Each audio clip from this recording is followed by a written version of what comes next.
you. Amoy Nucala Berry Blooms.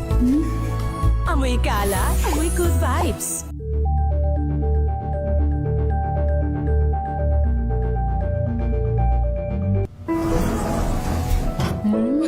Amoy Forever.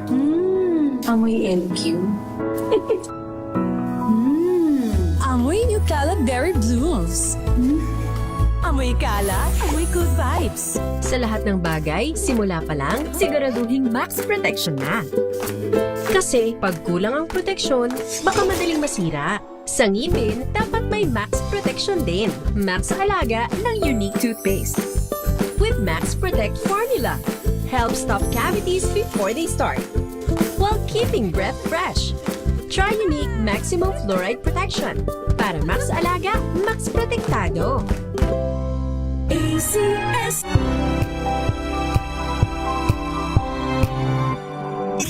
Mainit, malaman, sagisag ng katotohanan. DZRH. Boom!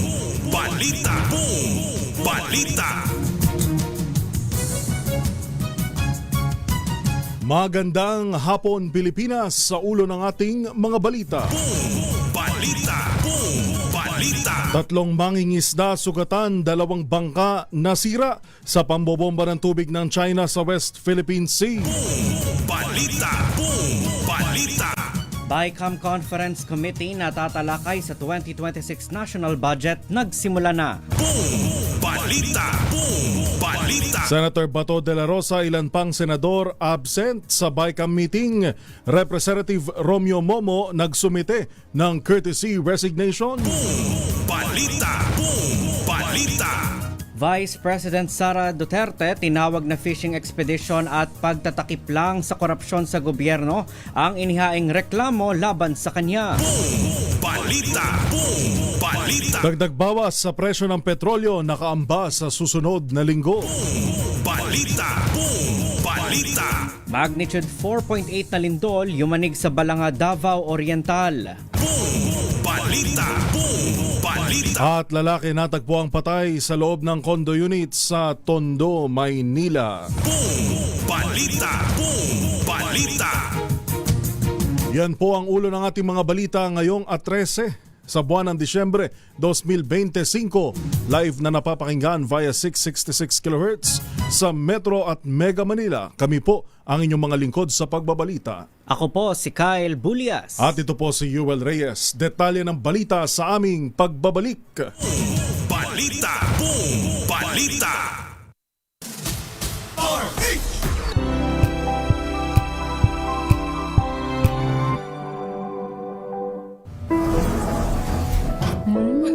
Amoy Forever.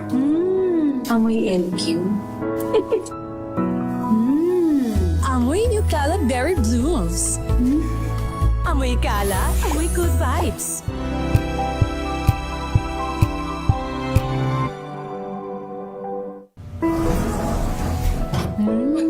Amoy Forever.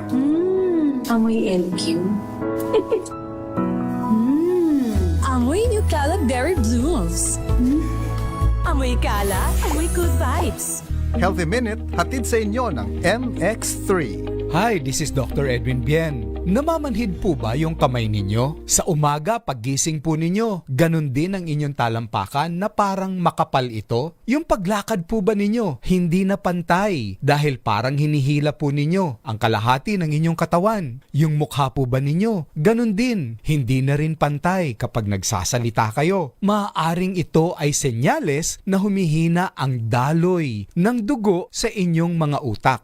Naaapektuhan ang ating mga ugat. Ito ay tinatawag na neuropathy. At kung ito ay patuloy na mangyayari, aba, delikado. Baka mamaya may nagbabara na po na ugat sa ating ulo. Iwasan po natin ang mga pagkain na maaaring maging dahilan ng pagbabara. Iwasan din po natin ang tayo ay nagbibilad ng matagal sa initan. Iwasan din natin ang sobrang napapagod tayo at tayo ay dehydrated na. Ang lahat ng ito ay tinatawag na stroke noong araw or brain attack sa ngayon. alagaan natin ang ating mga utak. Nag-iisa lang ito eh. Kailangan padaluyan ng maganda ang dugo dito. And of course, bukod sa inirereseta ng inyong mga doktor, maaari po ninyong isabay ang pag-inom ng mga suplemento at kung mamimili rin lang sila ng kanilang suplemento para sa akin, ang isang natural supplement gaya ng MX3 na hango sa balat ng mangustin or pericarp ay isang magandang choice para sa kalusugan. I-try po ninyo at available na ito sa merkado. At syempre, sinasabi nga, galaw-galaw, baka may stroke. Muli, this is Dr. Edwin Bien. Let us all stay healthy. Healthy Minute, hatid sa inyo ng MX3. Amoy forever. Amoy LQ. Amoy New Caleb Berry Blooms. Amoy kalat, amoy good vibes.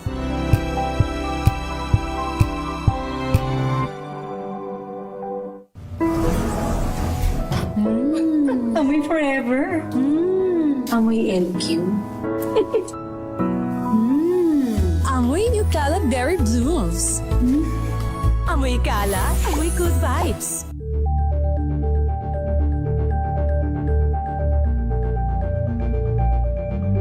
Maulan man, no worries na amoy kulog ang damit. Charm Fabcon, bangong kumakabloom, tanggal amoy kulog sa bango ng charm. Kaya gamit ko, Charm Fabcon with Bloom Fresh Technology. Kills 99.9% of kulob-causing bacteria.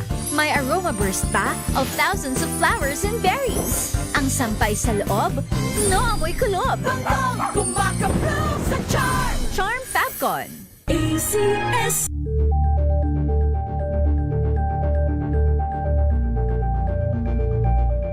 Hello, Washi! Laundry day na naman! Yay! Anong meron? Mancha ng chocolate, putik, may libag pa! Kaya natin yan! With Pride Washing Machine Detergent, may triple stain-away formula. Tanggal ang makapit, madikit, at malupit na dumit mancha. Kaya easy-easy ang labada. Mula noon hanggang ngayon! All you need is pride. All you need is pride. ACS.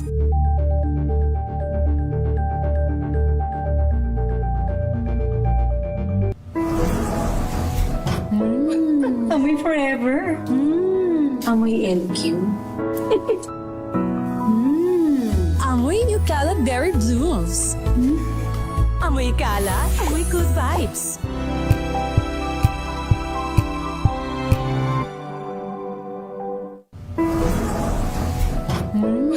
Amoy forever. Amoy LQ. Amoy New Caleb Berry Blooms. Amoy kalat, amoy good vibes. Balita. Boom! Balita.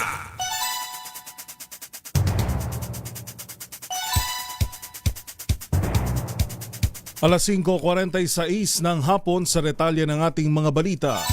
3 mangingisda ang nasugatan habang 2 bangka ang nasira dahil sa pangbobomba ng water cannon ng China Coast Guard malapit sa Escoda Shoal sa West Philippine Sea. Ayon kay Coast Guard spokesperson for West Philippine Sea, Commodore J. Tariela, nasa 20 bangkang pangisda ang binomba ng tubig, hinarang at pinutulan ng angkla ng China Coast Guard at Chinese Maritime Militia. Samantala habang rumeresponde, hinarang at muntik ng mabangga ang mga barko ng Philippine Coast Guard ng mga barko ng China. Sa kabila nito, matagumpay na nakarating ang PCG at nagbigay ng lunas, pagkain, yelo at gasolina sa mga mangingisda. Patuloy rin na magbabantay ang PCG upang tiyakin ang kaligtasan ng mga mangingisda. Boom! Balita. Boom! Balita. Sa iba pa nating mga balita, natagpo ang wala ng buhay ang isang lalaki sa kanyang unit sa isang condominium complex sa Tondo, Manila nitong Biyernes ng hapon. Kinilala ng pulisya ang biktima na si Michael Toralba, 45 anyos at isa umanong empleyado ng isang BPO. Ayon sa initial na investigasyon, nakitang nakahiga ang biktima sa kanyang kama habang nakatakip ng kumot ang kanyang ulo. Huling nakitang buhay ang biktima bandang alas 4 ng hapon kahapon nang tumanggap ito ng food pack sa lobby. Samantala patuloy na nagsasagawa ng investigasyon ang Manila Police District Criminal Investigation Group para malaman ang sanhi ng pagkamatay ng biktima. Sa iba pang balita, opisyal nang nagsimula ang Bicameral Conference Committee meeting na tatalakay sa isinusulong na 2026 General Appropriations Act. Sa kauna-unahang pagkakataon, naka-livestream ang deliberasyon ng BICAM na layong pag-isahin ang bersyon ng Kamara at Senado. Binuksan ni Senate Committee on Finance Chairperson Senator Win Gatchalian ang pulong kasama si House Appropriations Committee Chair at Nueva Ecija Representative Micaela Swansing. Sa opening statement ni Senator Gatchalian, tiniyak nito na mananaig ang kalooban at kapangyarihan ng mamamayan at mapanatili ang integridad ng sistema ng lehislatura. This year finds us in extraordinary times. The 2026 national budget is being deliberated upon as the nation grapples with the corruption revealed in the flood control scandal. Public trust in our government institution has been shaken. And so it is imperative that we do everything we can to repair our social contract with the people we have sworn to serve. In response to this call, each chamber has demonstrated its serious and consensuous commitment to meet the people's demand for transparency. Kabilang naman sa mga senador na absent sa BICAM deliberations, sina Senator Ronald Bato de la Rosa, Bia Cayetano, JV Ejercito at Camille Villar. Kaugnay ho niya, nagbitiw si Surigao del Sur 1st District Representative Romeo Momo Sr. bilang miyembro ng House of Representatives contingent sa Bicameral Conference Committee na tumatalakay sa panukalang 6.793 trillion pesos na 2026 General Appropriations Bill. Ito ay matapos siyang ireklamo ng plunder at graft sa Office of the Ombudsman kaugnay ng umano'y mahigit 1 bilyong pisong halaga ng mga kontrata sa pamahalaan na napunta sa construction firm na pagmamayari ng kanilang pamilya.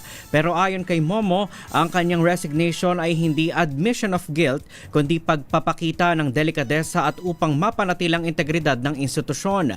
Batay sa pahayag ng isang grupo ng mga pari at abogado mula sa Tandag, Surigao del Sur, lumilitaw sa mga record na ang Surigao La Suerte Corporation ng pamilya Momo ay tumanggap umano ng 1.4 billion pesos na halaga ng fuel at infrastructure contracts sa lalawigan habang si Momo ay direktor ng kumpanya at kasalukuyang kinatawan ng distrito. Mariin namang itinanggi ni Momo ang alegasyon at iginiit na ang mga ito ay walang basihan at may halong politika.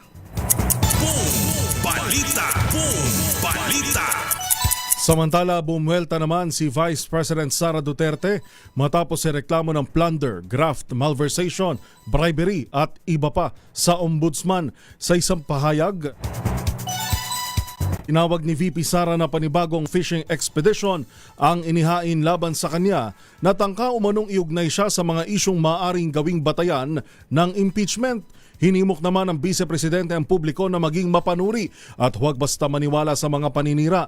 Anya, hindi ito tungkol sa paghahanap ng katotohanan kundi sa pananagutan sa kawalan ng pondo ng bayan. Sa kabila nito, tiniyak ni Duterte na magpapatuloy ang Office of the Vice President sa pagbibigay ng serbisyo. Kaugnay ho niyan, handa si dating Office of the Vice President spokesperson Attorney Michael Powa na makipagtulungan sa investigasyon kaugnay ng kasong isinampalaban sa kanya kay Vice President Sara Duterte at iba pa hinggil sa confidential fund. Ayon kay Powa, hindi pa niya natatanggap ang opisyal na kopya ng reklamo na isinampa ng iba't ibang civil society groups. Umaasa rin ito na magiging patas ang investigasyon ng Ombudsman at kumpiyansang walang basehan ang akusasyon. Wala pang inilalabas na reaksyon ng Vice Presidente at iba pang mga kinasuhan. Nabatid na kabilang si Powa sa mga kinasuhan ng plunder, bribery, graft at malversation sa Anti-Graft Court. Sa iba pang balita, abiso naman sa mga motorista, inaasahan ng dagdag bawas. Teka, rollback lang to lahat kahapon. Ngayon, Sabado, dagdag bawas na. sa presyo ho ng mga produktong petrolyo sa susunod na linggo. Ayon sa oil industry sources, posibleng walang paggalaw o tumaas ng 20 sentimo ang kada litro ng gasolina. Posible naman maglaro sa 20 sentimo hanggang 40 sentimo ang bawas presyo sa kada litro ng diesel at kerosene. Itinulak ko muna ito ng geopolitical risk sa world market, partikular ang peace negotiations sa pagitan ng Russia at Ukraine. Sa Lunes malalaman ang pinal na oil price adjustment na ipinatutupad ng mga kumpanya ng langis tuwing araw ng Martes. Balita! Samantala, good news naman sa mga commuter. Magpapatupad ang Land Transportation Office and Franchising and Regulatory Board ng pansamantalang bawas singil sa bawat sa surge pricing ng Transportation Network Vehicle Services o TNVS units tuwing peak hours mula yan sa December 17 hanggang January 4 ng susunod na taon. Layunin nitong maresolba ang mga reklamo ng mga pasahero at mabigyang linaw ang paraan kung paano kinocompute ang surge fares. Sa bagong memorandum, hindi na maaaring lumampas ang surge price sa kabuang halaga ng pasahe kada kilometro at kada minute rate ng sasakyan. Ipinag-utos din ng LTFRB sa TNVS at Transport Network Companies na ayusin ang kanilang fare computation bago mag-December 17.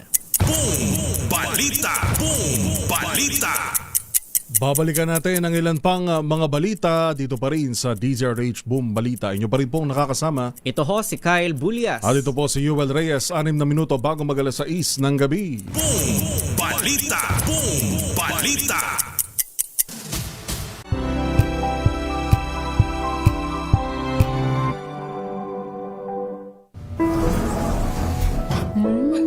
Amoy forever. Amoy LQ. Amoy New Caleb Berry Blooms. Amoy kala, amoy good vibes.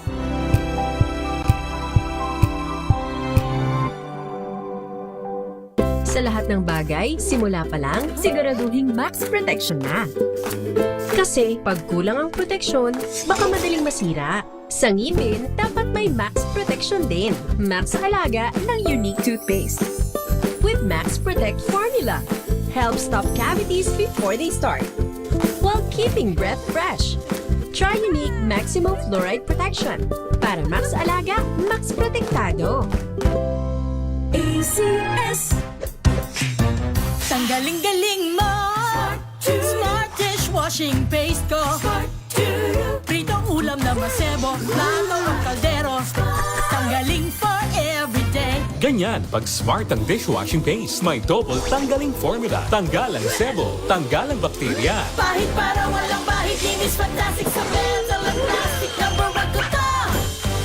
Tanggaling-galing mo. Smart dishwashing paste. ACS. Oh, so good! Komeo sa tanghon! So bagay sa bawat celebration! So easy, so dami! Komeo sa tanghon! Komea Sotanghon.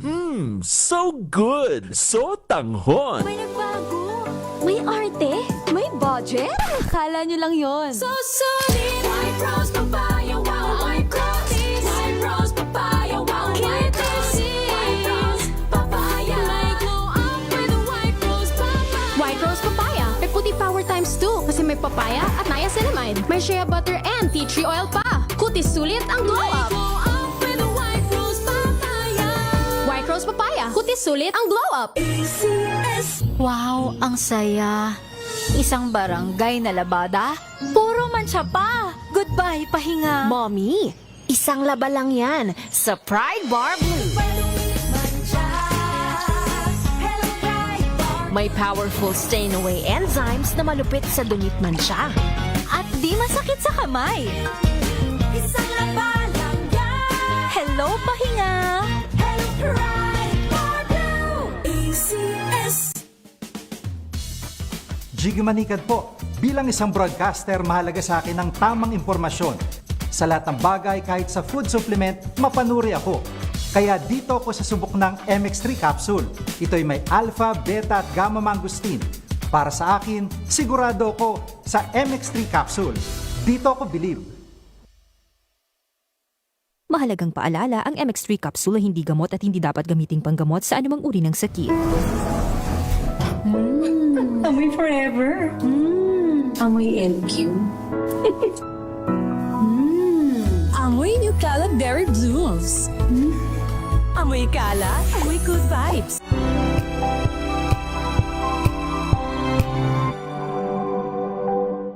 Sabog na mga expose. DZRH. Boom! Balita! Boom! Balita!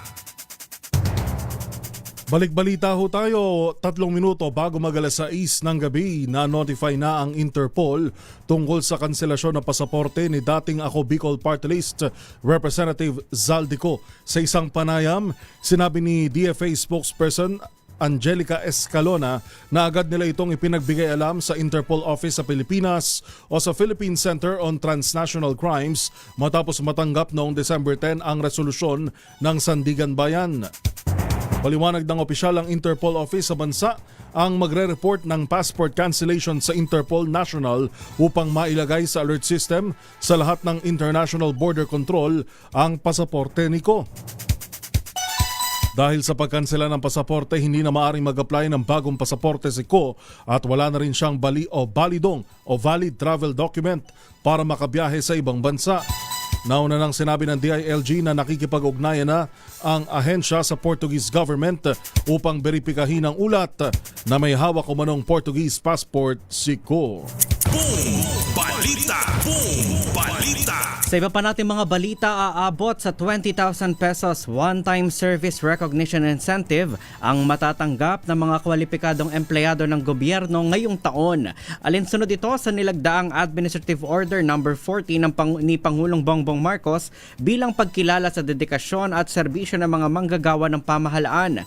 Kabilang sa mga makatatanggap nito ang mga kwalipikadong civilian government employees, military at uniform personnel at mga kawani sa executive, legislative at judicial branches. Boom! Balita! Boom! Balita! Boom! Balita! Boom! Balita! Samantala para naman sa ating sports balita. Ito, update tayo. Meron palang nagaganap ngayon na Southeast Asian Games. Tayo ho ang may pinakamalaking delegasyon. Bigong makapasok sa finals ng 63 kg division ng women's boxing si Filipina Olympian Nesty Petesio sa 2025 Southeast Asian Games.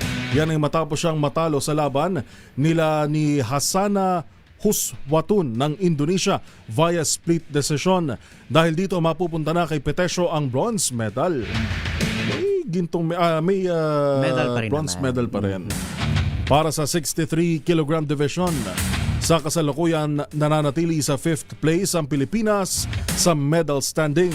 Ang Pilipinas ay may 11 ng gold, 16 na silver at 36 na bronze medal.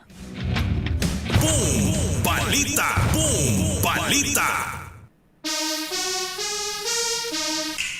At para naman sa ating balitang showbiz, nasungkit ni Cyril Payumo ang Best in National Costume Award sa ginanap na 2025 Miss Charm sa Vietnam. Tampok sa kanyang costume ang salakot na isang obra ng designer na si Simeon Cayetano. Samantala, bigong makapasok si Cyril sa top 12 ng Miss Charm pageant. Pero nasungkit naman ni Ana Blanco ng Venezuela ang naturang corona, habang first runner-up naman ito si Luisa Victoria Mals ng bansang Germany. Hey, congratulations.